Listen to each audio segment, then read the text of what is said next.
अस्सलाम वालेकुम। Champions trophy की स्पेशल ट्रांसमिशन जीत की सोच के साथ मैं हूं आपका मेज़बान लुकमान अली। पाकिस्तान तो बाहर हुआ, साथ में पाकिस्तान से फाइनल भी पाकिस्तान से बाहर चला गया, यानी कि दुबई चला गया। लेकिन आज पहले सेमीफाइनल के बाद दूसरा सेमीफाइनल हुआ जिसमें न्यूजीलैंड ने साउथ अफ्रीका को शिकस्त देकर फाइनल के लिए अपनी जगह बना ली और वो फाइनल में पहुंच गया। फाइनल टाकरा अब भारत के साथ होगा, यानी कि न्यूजीलैंड वर्सेस भारत। अब ये मुकाबला होने जा रहा है। कौन जीतेगा ये तो वक्त बताएगा, लेकिन दोनों ही टीमें दुनिया क्रिकेट की बेहतरीन टीमें हैं। आज के मैच में साउथ अफ्रीका ने वही किया जो वो हमेशा करती है, यानी कि बड़े मैचेस में जितनी भी अच्छी टीम होती है साउथ अफ्रीका, लेकिन बड़े मैचेस में उसके हाथ पांव फूल जाते हैं और बड़े मैचेस की वो टीम नहीं है और उसने साबित किया कि उसने ऐसे ही क्रिकेट खेलनी है। लेकिन कुछ इनिंग्स काफी अच्छी रही, इस पर बात करेंगे आज के मैच पर। और साथ में पाकिस्तान क्रिकेट पर बात ना की जाए तो शो मुकम्मल नहीं होता, गुफ्तगू मुकम्मल नहीं होती, डिबेट मुकम्मल नहीं होती। पाकिस्तान क्रिकेट ने इस वक्त चैंपियंस ट्रॉफी के बाद जो स्क्वाड का ऐलान कर रखा है उस स्क्वाड पर बहुत सारी तनकीद हो रही है, बहुत सारी बातें हो रही हैं, बहुत सारे सवाल उठ रहे हैं कि आपने जब यह दावा किया था कि आप चैंपियंस कप और इसी तरह से कायदा ट्रॉफी हो या आपका डोमेस्टिक स्ट्रक्चर हो, जो जो वहां परफॉर्म करता रहे उसको आप आगे मौका देंगे और वही एक प्लेटफॉर्म होगा। आप परफॉर्म करते तो आगे आते हैं, लेकिन बहुत सारे ऐसे परफॉर्मर हैं जिन्होंने परफॉर्म किया उसके बावजूद आपने जगह नहीं दी। लेकिन इसके साथ साथ एक और बड़ी खबर है कि पाकिस्तान टीम में जहां पर सिलेक्शन पर बात होती है, कोचिंग पर बात होती है, कोच कौन आ रहा है, नहीं आ रहा, क्यों नहीं आ रहा, यहीं पर एक बड़ी खबर आ रही है कि पाकिस्तान टीम में बैटिंग कोच को भी लाया जा रहा है, यानी कि एक नया बैटिंग कोच आएगा और उसके लिए मोहम्मद यूसुफ का नाम टॉप पर आ रहा है। मोहम्मद यूसुफ आने वाले दिनों में पाकिस्तान टीम के साथ बतौर बैटिंग कोच मुंसलिक हो सकते हैं और यह भी बताया जा रहा है कि मोहम्मद यूसुफ बहुत जल्द इस हवाले से जो उनके साथ बातचीत चल रही है अनाउंसमेंट सामने आ जाएगी। मोहम्मद यूसुफ माजी में भी पाकिस्तान टीम के साथ अटैच रहे, कुछ अर्सा पहले वो सिलेक्शन कमेटी में काम करते रहे, लेकिन उससे पहले वो अंडर 19 टीम के साथ भी बतौर कोच पाकिस्तान के लिए काम करते रहे। पाकिस्तान के पहले इससे पहले भी वो बैटिंग कोच के तौर पर काम करते रहे हैं। लेकिन अगर वो दोबारा आते हैं तो मोहम्मद यूसुफ क्या पाकिस्तान टीम के जो मौजूदा मसाइल हैं, जो डॉट बॉल खेलती है टीम, इसी तरह से जो अग्रेशन नहीं है, जो मॉडर्न डे क्रिकेट नहीं है, क्या मोहम्मद यूसुफ उसमें कोई बेहतरी ला सकते हैं या फिर किसी और कोच को लाया जाएगा, क्या चलेगा इस हवाले से, इस पर भी आज के शो में बात करेंगे। लेकिन आगाज करेंगे अपने पैनल से। अपने पैनल का तारुफ करवा दूं, हमारे साथ हैं सीनियर स्पोर्ट्स एनालिस्ट शुएब जट साहब और इसी तरह से हसनैन लियाकत साहब हमारे साथ मौजूद हैं। काफी गहरी नजर होती है इनकी पाकिस्तान क्रिकेट पर और पाकिस्तान क्रिकेट के बदलते हुए हालात पर। सबसे पहले आगाज करते हैं शुएब जट साहब से। शुएब, सबसे पहले आज के मैच पर गुफ्तगू करते हैं। दूसरा सेमीफाइनल भी हो गया, पाकिस्तान तो बाहर हुआ टूर्नामेंट से, लेकिन साथ में फाइनल भी पाकिस्तान से बाहर चला गया। न्यूजीलैंड वर्सेस इंडिया फाइनल होगा, लेकिन साउथ अफ्रीका के साथ सर क्या हुआ है? हमेशा ही ऐसे होता रहा? आज का मैच आपने देखा, बड़ा मैच था, हाथ पांव फिर से फूल गए। नहीं नहीं, मैं ये नहीं समझता कि आज के मैच में वो चौक किए हैं, क्योंकि उनका मुकाबला एक तगड़ी टीम से था। जब आपका मुकाबला तगड़ी टीम से होता है तो फिर आप चौक नहीं करते, फिर कांटे का मुकाबला होता है। हाँ, ये जरूर है कि बवुमा जो है, मैं समझता हूँ कि उनकी इनिंग्स का, उनकी इस मैच का विलेन साबित हुआ, उनका कप्तान उनको लेट हुआ। बिल्कुल इसी तरीके से जैसे पाकिस्तान के साथ एक लंबे अरसे से ऐसे मामला चल रहे हैं कि जो भी कप्तान आता है वही टीम को लेकर डूबता है।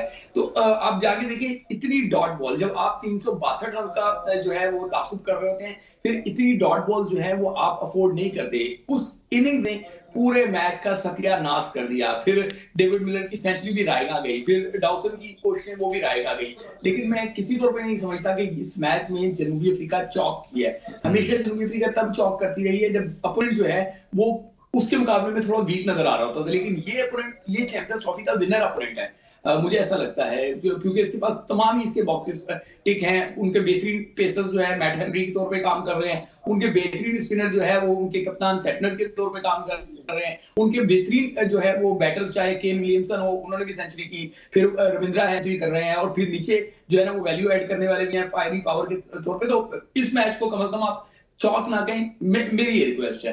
हाँ, ये जरूर कहें कि बड़े मैच में जनूबी अफ्रीका जो है वो उनका कप्तान को लीड हुआ, उनका कप्तान उनको ले डूबा है। कुछ स्टैट्स हमारे पास मौजूद हैं दोनों टीमों के जो बेस्ट परफॉर्मर रहे, यानी कि बड़ी ज़बरदस्त परफॉर्मेंसेस दी, वो आपको दिखाते हैं और मजीद फिर उस पर हैं। यानी कि आज केन विलियमसन ने भी बहुत अच्छी इनिंग खेली और काफ़ी लंबे अरसे के बाद शायद उनकी जानब से ऐसी इनिंग आई है और बड़े बैट्समैन हैं। रन हैं उनके 102, बॉल्स उन्होंने खेली 94 और जिसमें 10 जो कि 2 छक्के लगाए गए। 108 के स्ट्राइक रेट से उन्होंने आज इस इनिंग को खेला है।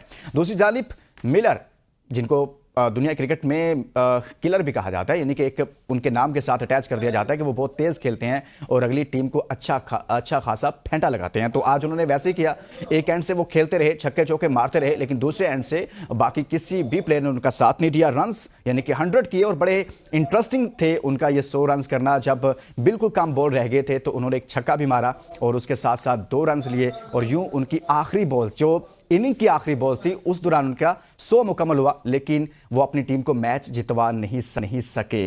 सो ये भी बड़ी एक डिफरेंट सी सिचुएशन थी इस प्लेयर के लिए जिसने इतनी ज़्यादा जान मारी लेकिन टीम को जितवा नहीं पाए। हसनैन लियाकत, आज के मैच पर क्या बात करेंगे? साउथ अफ्रीका ने वही किया। शुएब कह रहे हैं नहीं ऐसा नहीं हुआ, दुनिया की 2 बेहतरीन टीमें खेल रही थी, एक अच्छी क्रिकेट देखने को मिली है, लेकिन उनके कप्तान उनको मरवा गए। देखिए, शोएब भाई का एक अपना पॉइंट ऑफ व्यू है, मैं उसके पॉइंट ऑफ व्यू की, उनके पॉइंट ऑफ व्यू की रिस्पेक्ट करता हूं, लेकिन एक बात मेरा ख्याल है मैं ऐड करना चाहूंगा कि जब बाउमा और रासी वनडे खेल रहे थे तो उस वक्त आप देखिए कि कुछ स्कोरिंग रेट में इतना ज्यादा डिफरेंस नहीं था न्यूजीलैंड के और साउथ अफ्रीका के। ठीक है, उन्होंने डॉट बॉल खेले, लेकिन बाजुकात उनकी जानिब से एग्रेशन भी नजर आता था। हमारे कप्तान या फिर हमारे बाबर आजम साहब तो इतना टुक टुक करते हैं कि एग्रेशन दूर की बात है, 30 ओवर में जाके 100 स्कोर बनाते हैं। उनका स्कोरिंग रेट दूसरे एंड से वेंडरडुसन भी चला रहे थे और टुक टुक करने के बावजूद भी बाउमा भी कहीं ना कहीं पे इनसाइड आउट खेलते हुए हमें नजर आए। सेकेंडली, मुझे लगता है कि साउथ अफ्रीका बिल्कुल ठीक जा रहा था, कोई इतनी गलती नहीं थी साउथ अफ्रीका में। आज शोएब की एक बात से तो बिल्कुल एग्री करता हूं कि वो चोक नहीं किया, कुछ गलत डिसीजंस हुए। एक तो ये है कि एडम मार्करम उनके ऊपर एक बोझ बनता है। जिस तरह से आप देखिए ना कि बाबर आजम है पिछले 2-3 साल से 30-35 रन बना के आउट होते हैं, उसी तरह से साउथ अफ्रीका में बहुत ही कैलिबर के प्लेयर है एडम मार्करम, कोई छोटे प्लेयर नहीं है। लेकिन आप मार्करम के ऊपर अगर थोड़ा सा थीसिस करें ना तो मार्करम 30-35 रन 40 रन बना के आउट होते हैं और सेम एक ही बॉल पे कॉट एंड बोल्ड होते हैं। मार्करम के आउट होने के बाद क्लासन जिस लम्हे आए थे तो वहां पे क्लासन को अगर थोड़ा सा रुक के खेलते, जिस तरह वो क्लासन पाकिस्तान के खिलाफ रुक के खेले थे, मेरे ख्याल मुझे याद है कि 14 गेंदों पे इनके 4 रन थे, लेकिन उनको भी वहां पे ट्रैप किया सेंटनर ने। जहां पे क्लासन आउट हुए उसके बाद से मुझे उम्मीद नहीं थी कि साउथ अफ्रीका इस हद तक चला जाएगा। वो तो मिलर ने आखिर हद तक उनको सेंचुरी भी दिलवाई, फिर 50 रन से वो हारे, अदरवाइज ये शिकस्त आई थिंक 100-150 रन की होती। लेकिन क्लासन का आउट होना, मार्करम का अगेन चोक करना, मेरा ख्याल बड़े मैच में सबसे ज्यादा चोक मार्करम ने किया, ये गलत आउट हुए। और उससे पहले रासी वनडे ये 3 विकेटें जो थी, अगर ये थोड़ा सा सैनिटी प्रिवेल करते, बाउमा थोड़ा सा बहुत जरूर थे, बाउमा अगर आउट हो गए तो उसका कोई मसला नहीं था, वो साउथ अफ्रीका के लिए प्लस पॉइंट था। लेकिन ये 3 विकेट, इनमें से कोई भी एक विकेट पे रहता, या स्पेशली क्लासन थोड़ा सा अगर 40 ओवर तक चले जाते और स्कोर अगर आखिरी 10 ओवर में 120-40 के करीब होता तो मिलर और क्लासन ये रन्स कर सकते थे।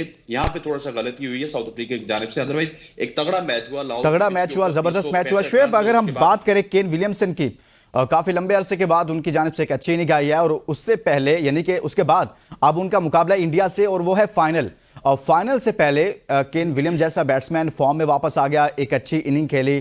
क्या उनकी फॉर्म वापस आ गई है और बड़े मैच से पहले वो भारत के लिए कोई खतरा हो सकते हैं? देखिए, यकीनी तौर पे 19,000 इंटरनेशनल रन भी उन्होंने अपने मुकम्मल किए, सेंचुरी तो आज बनाई।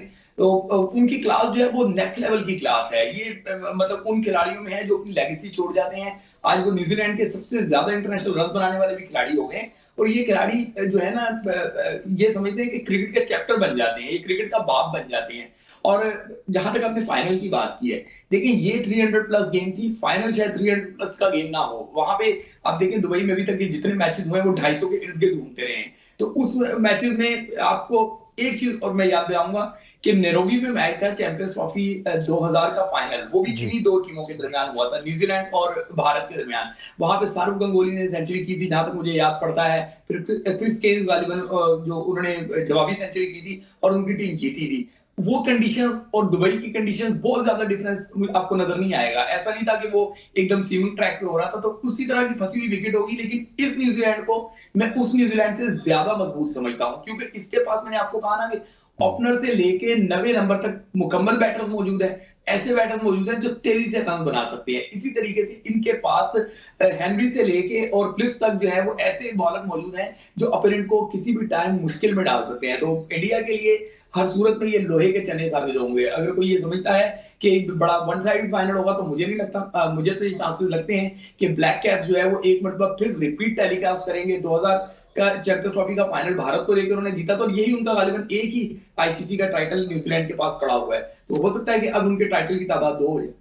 सही हो गया। हसनैन, जब हम बात करते हैं न्यूजीलैंड टीम मजबूत है या भारत मजबूत है, अब चूंकि फाइनल उनका है तो वो डिस्कशन में ज्यादा आगे हैं।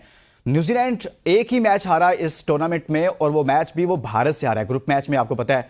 तो आप क्या समझते हैं कि फाइनल में न्यूजीलैंड टीम डिफरेंट नजर आएगी या फिर उसी तरह का आपको मैच देखने को मिलेगा? देखिए, जो पहला मैच वो हारे हैं ना, भारत को सबसे बड़ा एडवांटेज ये है कि भारत ट्रैवल नहीं कर रहा। भारत वहीं पे है, वहीं पे अपनी प्रैक्टिस करता है, वहीं पे अपने मैच खेलता है। पिछले मैच में न्यूजीलैंड ओवरनाइट वहां पे गई, उसके बाद एक दिन उन्होंने रेस्ट की और अगले दिन उन्होंने मैच खेला।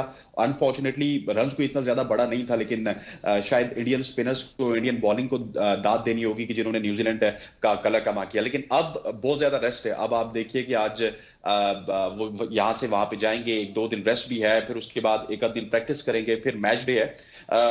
मेरा ख्याल है कि अगर न्यूजीलैंड की पूरी टीम को देखा जाए तो इसमें फास्ट बॉलिंग में वो इंडिया से कहीं ज्यादा अच्छे हैं। फिर अगर स्पिन बॉलिंग में देखा जाए तो उधर अगर वरुण चक्रवर्ती हैं तो यहाँ पे सेटनर हैं, फिर रविंद्रा आप देख लें कि वो किस तरह से बॉलिंग कर रहे हैं, फिर फिलिप्स बहुत अच्छी बॉलिंग कर रहे हैं। सो स्पिन बॉलिंग का भी मैच पड़ा है, लेकिन फास्ट बॉलिंग में मुझे अपर एंड लग रहा है न्यूजीलैंड का। और फास्ट बॉलर्स वहां पे जिस तरह शामी विकेटें ले रहे हैं, ऐसा नहीं है कि दुबई की कंडीशन में फास्ट बॉलर्स बिल्कुल ही नित्य हो जाते हैं। वो हमारे फास्ट बॉलर्स जाके वहां पे रन खाते हैं। अगर कोई अकलमंद फास्ट बॉलर होगा, मैट हेनरी, तो इतना ज्यादा डेंजरस नहीं होंगे। लेकिन मुझे ये जो दूसरे उनके नौजवान 2 फास्ट बॉलर्स हैं, उनसे बड़ी उम्मीदें। एक तो उनके दराज कर दें और वो वहां पे जाके बड़ा अच्छा परफॉर्म कर सकते हैं। फाइनल आपको एक ऐसा फाइनल देखने को मिलेगा जिस तरह से 2019 का फाइनल हुआ था इंग्लैंड और न्यूजीलैंड के दरमियान। एक बड़ा नेल बाइटिंग फाइनल हुआ था। उसके बाद आपको यानी कि आप इस बात से एग्री करें कि बड़ा मुकाबला होगा और अच्छा खासा बेहतरीन मैच देखने को मिलेगा, वन साइड ट्रैफिक नहीं चलेगी इसमें। शुएब, जब हम बात करते हैं स्ट्रेंथ की दोनों टीमों की, जैसे हसनैन ने भी बात की कि स्पिनर्स दोनों टीमों के पास हैं, बड़े अच्छे हैं, उनके कैप्टन बड़ी अच्छी बॉलिंग कर रहे हैं सेंटर, और इसी तरह से भारत तो बहुत सारे स्पिनर्स को साथ लेकर आया है। फर्क क्या होगा? फास्ट बॉलर फर्क क्रिएट, दोनों में डिफरेंस क्रिएट कर रहे हैं या फिर स्पिनर्स क्रिएट कर रहे हैं दोनों के, अगर हम बॉलिंग डिपार्टमेंट को बात करें फाइनल को सामने रखते हुए? यार मैं ये समझता हूं कि ठीक है, बॉलर्स का भी तकाबली जायजा ले लेंगे, लेकिन मुझे ऐसा लगता है कि बैटर्स का इम्तिहान होगा। जो बैटर्स अपने नर्व्स पे काबू पा लेंगे वो अपोनेंट को लिटा देंगे, वो अपोनेंट से मैच छीन के लेके चले जाएंगे। टॉस भी मैटर करेगा और उसके बाद बैटर्स किस तरीके से गेम को लेके चलते हैं। बॉलर्स तो देखिए, वो कंडीशंस जो है वो बॉलर्स की फेवर में है। बिल्कुल हसनैन की बात को मैं सेकंड करूंगा कि वो पाकिस्तानी बॉलिंग अटैक नहीं था कि जो वहां पे कटली बन जाता या बेबसी की तस्वीर बना हुआ नजर आए। ये न्यूजीलैंड का जो है ना बॉलिंग अटैक है, इनके पास सारी फ्लेवर है। अलबत्ता इंडिया का फास्ट बॉलिंग लिंक मैं नहीं समझता कि इतना ज्यादा जो है वो पावरफुल है। ठीक है, जो न्यूजीलैंड की बैटिंग की स्ट्रेंथ को अगर आप देखते हैं, फिर जाके आप इंडिया के फास्ट बॉलिंग को देखते हैं, तो मैं फिर अगेन रिपीट करूंगा कि कोई जो है ना वो उसमें ऐसी बात नहीं है कि जिसको हैंडल ना किया जाए। ऑस्ट्रेलिया जो हारा है मैच इंडिया से, वो अपने डिसीजंस की वजह से हारा है। उन्होंने जैसे टॉस जीत के पहले बारी ले ली, नहीं लेनी चाहिए थी। इसी तरीके से उन्होंने अपने जो है ना 1-2 बैटर्स को बाहर बिठा दिया जिनको खिलाना नहीं चाहिए था। तो मैं ये समझता हूं कि न्यूजीलैंड के बैटर्स जो है वो इंडियन बॉलिंग लाइन को आराम से झेल लेंगे। ये वरुण चक्रवर्ती है या उनका जो जडेजा है या अक्षर पटेल है, ये थोड़ी प्रॉब्लम क्रिएट कर सकते हैं। लेकिन वो जो 20 ओवर या 15 ओवर जो ये फास्ट बॉलर से डालने जाएंगे, क्योंकि 4 अगर स्पिनर्स के साथ जाते हैं, तो वो 15 ओवर मेरे ख्याल से डिफरेंस क्रिएट कर सकते हैं, न्यूजीलैंड को जीतने के लिए एक बेस फराहम कर सकते हैं। शुएब, एक बात चल रही है कि एक मुसलसल एक डिबेट चल रही है कहीं ना कहीं कि जी एक ही वेन्यू पर खिलाया जा रहा है। जैसे हसनैन ने भी अभी एक सवाल के जवाब में बात की है कि उसको ये एडवांटेज हासिल है भारत को, और स्पिनर्स इसीलिए उसने रखे कि उसे पता था हमने दुबई में खेलने। लेकिन उनके साबिक कप्तान जो गौतम गंभीर भारतीय कोच जो हैं गौतम गंभीर कह रहे हैं कि अगर हम पाकिस्तान में भी तमाम मैचेस खेलते तब भी हम 2 स्पिनर्स के साथ ही जाते हैं, यानी कि 2 रेगुलर स्पिनर्स की वो बात कर रहे हैं। तो इससे हमें कोई फर्क नहीं पड़ता कि हम दुबई में खेल रहे हैं या फिर पाकिस्तान में खेल रहे हैं, तो हम वहां पर भी 2 स्पिनर्स के साथ ही जाते। तो ये जो डिबेट है कि भाई वो इसलिए लेकर गया कि उनको सिर्फ सेम एक जैसी कंडीशन दी, उन्हें पता है फाइनल भी यहीं खेलेंगे, सेमीफाइनल भी यहीं खेलेंगे, तमाम मैचेस भी खेलेंगे। आप क्या कहेंगे इस पर? देखिए, मैंने इसका आपको पहले भी जिक्र किया था कि 2023 का वर्ल्ड कप जो है उसमें भारत जो है वो एक वेन्यू में नहीं खेला था, पूरे भारत में घूमता फिर रहा था। जाहिर है क्योंकि होम टीम थी तो उसने तमाम होम ग्राउंड पे जाके खेलना था। फिर वो खेलती खेलती फाइनल में जो है ना वहां पर आई। ठीक है, वहां पर मेरे ख्याल से इंडिया और पाकिस्तान का मैच उसी नरेंद्र मोदी में हुआ था, तो फाइनल भी वहां पर आई। इसी तरीके से आप किसी और मेगा इवेंट में जाते हैं तो वहां पे एक ही ग्राउंड पे टीमों को सारे मैचेस नहीं मिलते, टीमें खेलती खेलती फाइनल डेस्टिनेशन पे पहुंचती हैं। तो आई डोंट थिंक सो, जब पहले ही तमाम टीमों ने तय कर लिया था कि ठीक है जी भारत नहीं जाना चाहता, तो कोई पाकिस्तान के साथ नहीं खड़ा हुआ था, तो अब मेरे ख्याल से किसी को एक्सक्यूज नहीं बनाना चाहिए। एक और मिसाल ये है कि पाकिस्तान में जब से क्रिकेट शुरू हुई है पाकिस्तान मतलब लेवल की, तो पाकिस्तान अपने ग्राउंडों पे खेल रहा है, तो उनके ग्राउंडों पे न्यूजीलैंड ने क्या पाकिस्तान को नहीं हराया? क्या पाकिस्तान को ट्राई नेशन सीरीज नहीं हराई? क्या पाकिस्तान को जो है वो इसके चैंपियंस ट्रॉफी के ओपनिंग मैच में नहीं हराया? तो इसी तरीके से मैं स्ट्रेंथ को देखूंगा। कंडीशन बेशक ये सही है कि कंडीशन में आप जाके उसके मुताबिक यूज टू हो जाते हो, आपको पता चल जाता है कि किस तरह बिहेव कर रही है। तो न्यूजीलैंड के लिए यूएई नया नहीं है, बल्कि किसी भी टीम के लिए यूएई इसलिए नया नहीं है कि जितना अरसा पाकिस्तान अपनी क्रिकेट जो है न्यूट्रल ग्राउंड के नाम पे, न्यूट्रल वेन्यू के नाम पे यूएई में खेलता रहा है, तो आपने इंग्लैंड को खेलना सिखा दिया वहां पे, आपने जनूबी अफ्रीका को खेलना सिखा दिया, आपने ऑस्ट्रेलिया को खेलना सिखा दिया, आपने न्यूजीलैंड को खेलना सिखा दिया। तो आई डोंट थिंक सो कि ये बहुत बड़ा डिफरेंस क्रिएट करेगा। बैटर्स का इम्तिहान होगा, जिसके बैटर्स ने अपने नर्व्स पे काबू कर लिया वो टीम जीतेगी, वो टीम जीतेगी। एक ब्रेक के लिए कहा जा रहा है और ब्रेक के बाद जब वापस, तो अब हम बात करेंगे पाकिस्तान क्रिकेट में क्या हो रहा है, क्या तब्दीलियां हो रही हैं और तब्दीलियां हो भी रही हैं या नहीं, जो तब्दीलियां की जा रही हैं उनको लफ्ज तब्दीली कहना बेहतर है या नहीं, इस पर बात करेंगे इस ब्रेक के बाद। Stay with us. Welcome back. Champions trophy 2025 अपने इख्तिताम की जानिब गामज़न है, यानी कि अब सिर्फ एक मैच बाकी है, फाइनल मार्क का फाइनल, और फाइनल होने जा रहा है इंडिया वर्सेस न्यूजीलैंड, क्योंकि न्यूजीलैंड ने आज साउथ अफ्रीका को शिकस्त दी है और ये फाइनल मैच इतवार को खेला जाएगा 9 मार्च को, और पाकिस्तान में नहीं होगा बल्कि दुबई में खेला जाएगा। इंडिया वर्सेस न्यूजीलैंड एक बड़ा टाकरा होगा, इस पर हमने बात की है, मजीद भी आगे चलकर बात करेंगे। लेकिन अब हम बात करेंगे पाकिस्तान क्रिकेट पर कि पाकिस्तान में क्या हो रहा है, तब्दीलियां हुई नहीं हुई, जो न्यूजीलैंड के लिए पाकिस्तान ने अपना स्क्वाड सामने रखा है उस पर बहुत सारे सवालात हैं। लेकिन साथ में कहीं ना कहीं ये खबरें भी आ रही हैं कि पाकिस्तान क्रिकेट टीम के बैटिंग कोच के हवाले से भी बातें चल रही हैं कि कोई बैटिंग कोच लाया जाएगा, कौन होगा। लेकिन अभी तक जो बाज़गश्त है वो मोहम्मद यूसुफ का नाम आ रहा है, ये कन्फर्म नहीं है। लेकिन अभी जैसे शादाब सलमान अली आगा के दरमियान ये सब कुछ चलता रहा, ऐसे ही अब एक नई चीज सामने आ गई है, वो है बैटिंग कोच से मुतालिक। और इसी से आज की डिबेट का आगाज कर लेते हैं। शुएब जट साहब हमारे साथ मौजूद हैं। शुएब, पाकिस्तान टीम को सवाल मैं यहां से बात का आगाज कर लेता हूं कि बैटिंग कोच की पहले तो जरूरत है, अगर जरूरत है तो फिर अगर मोहम्मद यूसुफ को लाया जाता है तो क्या ये बेहतर है, या आप समझते हैं कि बैटिंग कोच की जरूरत भी है लेकिन वो कोच पाकिस्तानी नहीं होना चाहिए, बाहर से कोई कोच लाना चाहिए? क्यों नहीं पाकिस्तानी होने चाहिए? मोहम्मद यूसुफ की आप क्रिकेट में सर्विसेज देखें और किसी भी फॉर्मेट में जाके देखें, उन्होंने बड़ा सर्व किया है पाकिस्तान को, बड़े टेक्निकल साउंड बैटर हैं। अब किसी भी बैटर को लेकर आएंगे दुनिया के, क्या जो रिसेंट पास में आपने रखे हैं, क्या वो मोहम्मद यूसुफ के पाए के हैं? क्या मोहम्मद यूसुफ के पाए की प्रेशर की क्रिकेट उन्होंने खेली है? मैं नहीं समझता कि ऐसा कुछ है।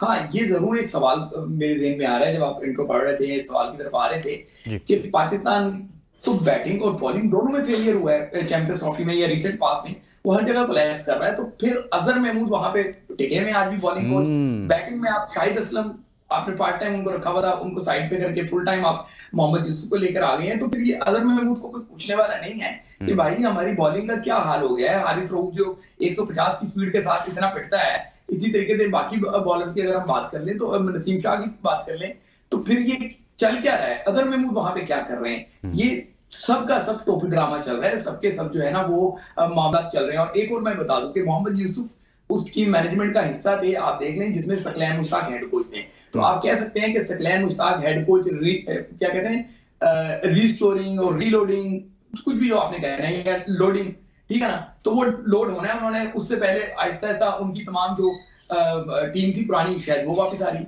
सही हो गया। हसनैन, मोहम्मद यूसुफ अगर बैटिंग कोच के तौर पर आते हैं तो आज के दिन तक पाकिस्तान क्रिकेट को जो चैलेंजेस पाकिस्तान क्रिकेट फेस कर रही है उसमें एक तो डॉट बॉल बहुत बड़ा मसला है, मॉडर्न डे क्रिकेट का है, और पाकिस्तान क्रिकेटर जब हम जहां भी बात करते हैं, जैसे विक्रांत गुप्ता कह रहे थे या बाकी बहुत सारे पाकिस्तान के साबिक क्रिकेटर्स कह रहे हैं, यार जैसे डरे डरे खेलते हैं, टीम के अंदर इनसिक्योरिटी है, खौफ है, प्लेयर्स टुक टुक बहुत करते हैं, डॉट बॉल खेलते हैं, मैच को फंसा कर निकल जाते हैं। तो मोहम्मद यूसुफ इस चैलेंज से पाकिस्तान टीम को निकाल पाएंगे अगर वो आते हैं तो? देखिए लुकमान, मेरा नहीं ख्याल कि मोहम्मद यूसुफ इस चैलेंज से पाकिस्तान क्रिकेट टीम को निकाल पाएंगे, क्योंकि इससे पहले हमने देखा है कि मोहम्मद यूसुफ टीवी चैनल पे बैठ के तबसरे करते थे और उन तबसरों के बाद फिर पीसीबी ने सोचा कि इनकी खिदमत हासिल की जाए और काफी अरसा वो कभी सिस्टम में रहते हैं, कभी सिस्टम में नहीं रहते, लेकिन अनफॉर्चुनेटली मैंने देखा है कि रिजल्ट 0/0 है। और जो आपने फॉरेन कोचेस का सवाल किया था शोएब जट साहब से, मैं थोड़ा सा आपको जेफ लॉसन की बताना चाहता हूँ, मिकी ऑथर की बताना चाहता हूँ। उससे पहले अगर आप जहानी हमारे कोच थे जो 2007 में उनको हार्ट अटैक हो गया था और वहां से वुल्मर की बात की जाए तो फॉरेन कोचेस का पाकिस्तान क्रिकेट टीम में बड़ा एक कलीदी किरदार रहा है। और अनफॉर्चुनेटली मोहसिन नकवी साहब ने एक ही फैसला अच्छा किया था, गैरी क्रिस्टन का और उसके साथ साथ जैसन गिलेस्पी का, वो भी आकिब जावेद साहब ने साजिशें करके उनको वापस भेज दिया। और अच्छा, ये क्या कहानी है हसनैन? चले आप इस तरफ चले गए हैं, ये जो जैसन गिलेस्पी बात कर रहे हैं कोचिंग के हवाले से आकिब जावेद साहब पर उन्होंने बात की है, ये क्या कहानी चल रही है कि वाकई उनको निकलवाने में आकिब जावेद का कोई किरदार था? आज जैसन गिलेस्पी ने अपने सोशल मीडिया हैंडल पे ये पोस्ट की कि आकिब जावेद कंसिस्टेंसी के हवाले से बात कर रहे हैं कि मैनेजमेंट में कंसिस्टेंसी होनी चाहिए, तो उन्होंने कहा इट्स अ बिग जोक कि ये वही आकिब जावेद हैं जो मेरे और गैरी क्रिस्टन के खिलाफ पूरी लॉबिंग करते रहे और हमें इन्होंने पाकिस्तान क्रिकेट से निकलवाया और अब ये कंसिस्टेंसी की बात कर रहे हैं। और उन्होंने तो आकिब जावेद को आज बड़ा आड़े हाथों लिया और पाकिस्तान मीडिया में ये बात बड़ी गर्दिश कर रही है कि एक फॉरेन कोच जो कि चंद महीने के लिए आया था गिलेस्पी की सूरत में, गिलेस्पी ने काफी मेहनत की थी। हमने देखा है कि डोमेस्टिक में भी आके वो बच्चों को देखते थे, कराची लाहौर में भी वो घूमते फिरते रहे और उनकी कोशिश थी कि पाकिस्तान क्रिकेट टीम को किसी तरह से अपने पैरों पे खड़ा किया जाए। लेकिन अनफॉर्चुनेटली आकिब जावेद साहब ने उन दोनों को तो निकाल दिया, लेकिन अब आकिब जावेद साहब वहां पे टिके हुए इस वजह से लुकमान साहब कि वो अब मोहसिन नकवी साहब को कहते हैं, अब देखिए ना जी कि हमारे इतने ज्यादा हेड कोचेस चेंज होते हैं, इतने ज्यादा हमारे चीफ सिलेक्टर्स चेंज होते हैं, आप दूसरी दुनिया को देखिए वहां पे हेड कोचेस चेंज नहीं होते, चीफ सिलेक्टर्स चेंज नहीं होते। और इसी तरह से आपके कप्तान की बात कर लीजिए तो वो भी तो इसी तरह लॉबिंग करके कभी बाबर के खिलाफ कभी शाहीन के खिलाफ वो आए और रिजल्ट 0/0 है। तो आप जब बेसाखियों के सहारे पे आएंगे या फिर साजिशों के सहारे पे आएंगे तो रिजल्ट इसी तरह के होंगे। जहां तक आपने सवाल किया था मोहम्मद यूसुफ का, तो मुझे नहीं लगता कोई बड़ा चेंज आएगा। हर बड़ा क्रिकेटर, लेजेंडरी क्रिकेटर इतना अच्छा कोच साबित नहीं होता और वो गाए बगाए पाकिस्तान क्रिकेट टीम के साथ रहे। मुझे कोई पाकिस्तान क्रिकेट टीम में इतनी डेप्थ नजर नहीं आई, इतने टेक्निकली साउंड पाकिस्तान क्रिकेट के बैटर्स नजर नहीं आए। और पाकिस्तानी कोच जब भी आते हैं ना तो ये 1-2 महीने के लिए तो ठीक काम करते हैं, उसके बाद इनको पता चल जाता है कि हमारी रोजी रोटी लग चुकी है और फिर इल्ला माशाल्लाह इनकी कारकर्दगी होती है। उसके बाद कुछ ऐसी ही कारकर्दगी होती है इनकी। शुएब, मैंने ब्रेक के लिए जाना, लेकिन उससे पहले मैं आपका कमेंट चाहता हूं। जो जैसन गिलेस्पी की जानिब से कहा जा रहा है कि जैसे हसनैन बात कर रहे हैं कि भाई आकिब जावेद साहब ने उन्हें निकलवाया, ऐसा हुआ? क्या चलता रहा था ये सब कुछ? मैं जो है जब बात कर रहे थे हसनैन, तो मैं इसीलिए उनकी जो सोशल मीडिया पोस्ट है उस पर जाके पढ़ना चाह रहा था कि मैं उन चीजों को जो है ना जरा तरीके से देख लूं। देखिए ये ढकी चुकी नहीं है। आपको याद होगा जब मुल्तान टेस्ट के बाद जो है प्रेस कॉन्फ्रेंस एक हुई थी तो उसमें भी गिलेस्पी ने कह दिया था, उसमें भी अपनी नाराजगी का इजहार किया था। तो ये ओपन सीक्रेट है, ये किसी को मतलब ढकी छुपी बात नहीं है। आज उन्होंने उसको और क्लैरिटी के साथ जो है ना वो वाजे कर दी है। पाकिस्तान क्रिकेट में अनफॉर्चुनेटली ऐसा ही चल रहा है। और आकिब जावेद के तो क्या ही कहने हैं। मैं कहता हूँ कि आइंस्टाइन जो है वो भी अपनी कब्र में शर्मिंदा होंगे कि मैंने वो तजुर्बात नहीं कर सका जो आकिब जावेद कर रहे हैं। ठीक है ना कि आप पाकिस्तान में या यूएई में जो स्पिन फ्रेंडली ट्रैक्स होते हैं जहाँ पे स्पिन की साजगार कंडीशंस हैं, वहां पे आप जो है ना एक स्पिनर के साथ जा रहे हैं। और जब आप न्यूजीलैंड जा रहे हैं, जब पूरी दुनिया को पता है कि वहां पे सीमर्स और पेसर्स का काम होता है, वहां पे आप स्पिनर्स की खोज उठा के लेके जा रहे हैं। तो ये साइंसदानी जो है वो सिर्फ आकिब जावेद ही कर सकते हैं। बस ये जरूर आप पता करवा लें, अपने लाहौर के नुमाइंदों को कहें कि क्रिकेट बोर्ड के जरिए मालूम कर ले कि लॉजिस्टिक में क्या यहाँ से हीटर और पंखे जा रहे हैं वहां पे न्यूजीलैंड। क्योंकि अगर आप इतने स्पिनर लेके जा रहे हैं तो आपको हीटर और पंखे भी लेके जा रहे होंगे। और क्या न्यूजीलैंड से ये बात तय हो गई है कि जी आप हमें वक्त दीजिएगा ताकि हम आपकी विकेटों का भी बेड़ा गर्क करें, बड़े बड़े हीटर वहां पे लगाएं, बड़े बड़े पंखे वहां पे लगाएं, पूरा उसको फार्म की तरह जो है वो कॉर्डन कर दें और फिर वो ट्रैक बना लें जिसपे पाकिस्तान को कामयाबी मिल सके। तो ये जरूर पूछिएगा। और आइंस्टाइन का तो मैंने बता ही दिया कि वो तो बेचारा शर्मिंदा है कि मेरे दिन में ये जो है ना साइंसी ख्यालात क्यों नहीं आए जो जनाब आकिब जावेद साहब के दिमाग में आ रहे हैं। हालांकि लाहौर कलंदर्स के साथ वो मुसलसल रहे, वहाँ उन्होंने बहुत सारी अपनी साइंसदानियाँ दिखाई, लेकिन पता नहीं पाकिस्तान क्रिकेट को क्या उनकी ऐसी चीज़ पसंद आई कि उनको पाकिस्तान टीम के साथ अटैच कर दिया। खैर, इस पर बात करेंगे, लेकिन एक ब्रेक के लिए कहा जा रहा है। ब्रेक के बाद जब वापस आएंगे तो मज़ीद बात करेंगे। Stay with us. Welcome back. Social media पर आवाज़ उठ रही है कि दौरा न्यूजीलैंड को लेकर चैंपियंस ट्रॉफी के बाद जिस सर्जरी की बात हो रही थी और न्यूजीलैंड के स्क्वाड पर कह रहे हैं कि फ्रॉड सर्जरी है, फ्रॉड किया गया है, पाकिस्तानी क्रिकेट फैंस के साथ किया गया है, वाकई में ये बहुत बड़ा फ्रॉड है या नहीं, ये हम जानेंगे शुएब जट साहब से। शुएब जट साहब, सोशल मीडिया सार्फिन ये कह रहे हैं, क्रिकेट फैंस ये कह रहे हैं कि भाई ये जो सर्जरी होती थी, ये तो बहुत बड़ा फ्रॉड किया गया है। जब उन्होंने दौरान न्यूजीलैंड के लिए स्क्वाड को देखा, सबको ये था कि शायद कोई आउट ऑफ बॉक्स चेंज होने जा रहा है, कुछ फ्रेश लड़कों को बिल्कुल लाया जाएगा। आप भी समझते हैं कि मोहसिन नकवी साहब जिस सर्जरी का जिक्र किया करते थे, अब वो फ्रॉड में बदल चुकी है? देखिए, आपने अमूमन सुना होगा कि अताई डॉक्टर्स जो हैं उसने केस खराब कर दिया। अताई डॉक्टर वो होते हैं जो डॉक्टर नहीं होते लेकिन वो सर्जरी कर बैठते हैं, वो इलाज करने से कि उनको भूत सवार हो जाता है, उनको खब्त सवार होता है कि वो कर सकते हैं और वो मरीज की जान ले लेते हैं। तो पाकिस्तान क्रिकेट भी अनफॉर्चुनेटली जो सर्जरी कर रहे हैं वो अताई डॉक्टर हैं, जिनका डॉक्टरिएट से लेना देना कोई नहीं है, मेडिकल की फील्ड से लेना देना कोई नहीं है, लेकिन उनको ये खब्त सवार है कि वो जो है ना सर्जरी करके जो है ना मर्ज खत्म कर देंगे। तो मर्ज तो वो खत्म नहीं करेंगे, अलबत्ता मरीज जरूर खत्म हो रहा है। लेकिन इस दौरान जो ब्रेक पे गए हुए थे, थैंक यू स्नैन कि इन्होंने गिलेस्पी का जिक्र किया, मैंने जाकर उनकी सोशल मीडिया पोस्ट पढ़ी है यार, तो बहुत ज्यादा सीरियस लैंग्वेज उन्होंने इस्तेमाल की है, बल्कि सीरियस नहीं, मतलब बहुत ही मैं कहता हूँ एग्रेसिव उन्होंने अप्रोच किया है। उन्होंने क्लाउन कहा है, जोकर कहा है आकिब जावेद को। एक फॉर्मर जो कोच है वो करंट कोच को कह रहा है, और ये भी बहुत पुराना कोच नहीं जिसको अभी आकिब जावेद ने रिप्लेस किया, और फिर वो उसमें दावा कर रहा है कि जी ये सारा जो जोकर है, मतलब उन्होंने आकिब जावेद को जोकर कह के मुखातिब करते हुए कहा है कि ये सारी कॉन्स्पिरेसी या सारा जो फनकारियां थी वो तमाम फॉर्मेट में हेड कोच बनने के लिए कर रहे थे। तो हेड कोच तो वो तमाम फॉर्मेट में बन गए थे। यानी कि हसनैन, मुझे ये समझ में नहीं आता यार, एक तरफ तो वो कहते हैं कि भाई अपने, जैसे आपने भी जिक्र किया कि अपनी प्रेस कॉन्फ्रेंस में कह रहे थे कि हमने 26 सिलेक्टर्स चेंज कर दिए। शुएब ने तो बहुत पहले कहा कि 26 सिलेक्टर्स हमने चेंज किए, ये वो भी अपनी प्रेस कॉन्फ्रेंस में अपने चेयरमैन साहब को मुखातिब करते, पाकिस्तान मीडिया को मुखातिब करते हुए क्रिकेट फैंस को कह रहे थे भाई हमने 26 सिलेक्टर्स चेंज कर दिए, यानी कि आप मुझे चेंज ना करें, आप चेंजेस वाला काम खत्म करें, हेड को चेंज करना है, फलां को चेंज करें। लेकिन गिलेस्पी साहब ने तो बेनकाब कर दिया सर आकिब जावेद को। बिल्कुल ऐसे है, गिलेस्पी ने बिल्कुल ठीक कहा कि वो तीनों फॉर्मेट के हेड कोच बनना चाहते थे। तो आकिब जावेद के पास कुछ तो गिलट सिंगी है कि वो 8 साल लाहौर कलंदर के साथ रहे और उन 8 सालों में 6 साल लाहौर कलंदर हारी है, बुरी तरह से हारी है। वो लाहौर कलंदर ग्रुप स्टेज से आगे नहीं बढ़ती थी, प्लेऑफ्स में जाती नहीं थी, फिर 2 साल जीती, फिर वाह वाह हो गई, और फिर आकिब जावेद साहब को श्रीलंका वालों ने बॉलिंग कंसल्टेंट क्या बना लिया कि हमने सोचा कि हम आकिब जावेद को मिस कर रहे हैं। और ये बिल्कुल ठीक कहा जैसन गिलेस्पी ने कि जैसन गिलेस्पी के खिलाफ और गैरी क्रिस्टन के खिलाफ आकिब जावेद ने एक साजिश रचाई थी, और उस साजिश का आगाज वहां से हुआ था जहां पे आपकी गैरी क्रिस्टन ने कहा था कि उनको 2 से 3 प्लेयर्स, मोहम्मद आरिस का जिक्र किया था, शादाब खान का किया था, कि वो चाहिए, उनको आप एड्रेस करते। इंस्टेड ऑफ एड्रेसिंग दैट, आपने लाहौर के मीडिया को, कराची के कुछ दोस्तों को ये खबरें फीड की कि जो गैरी क्रिस्टन है वो हमारे जो अपने सिलेक्टर्स हैं उनके ऊपर प्रेशर डाल रहे, इस वजह से हमने उनको फारिग कर दिया है, हम उनके प्रेशर में नहीं आएंगे। बाद में आप खुद चीफ सिलेक्टर भी बने, आप खुद हेड कोच भी बने, और आपके फैसलों से पाकिस्तान क्रिकेट डूब रही है। वो 3 टेस्ट मैचेस निकाल दें,